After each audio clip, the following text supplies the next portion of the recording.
রাত গভীর, গাজার আকাশে আগুনের লেলিহান শিখা।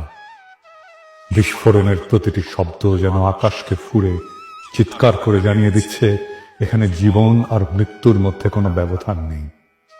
ধ্বংসস্তূপের নিচে চাপা পড়া মানুষের আর্তনাদ বাতাসে মিশে গেছে।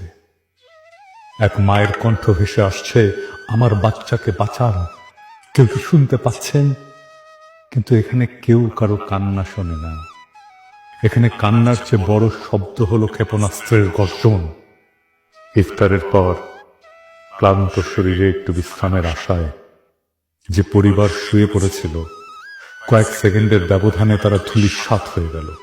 একটি শিশুর ছোট্ট হাত ধ্বংসস্তূপের নিচ থেকে বেরিয়ে আছে, কিন্তু তার শরীরের আর কোনো অংশ নেই।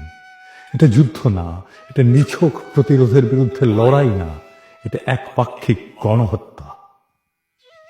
ইসরায়েল এবং হামাসের মধ্যে যুদ্ধবিরতি বলবৎ ছিল। বিশ্ব আশায় ছিল হয়তো কিছুটা শান্তি আসবে, কিন্তু শান্তি আসেনি, বরং নতুন রক্তপাত শুরু হলো।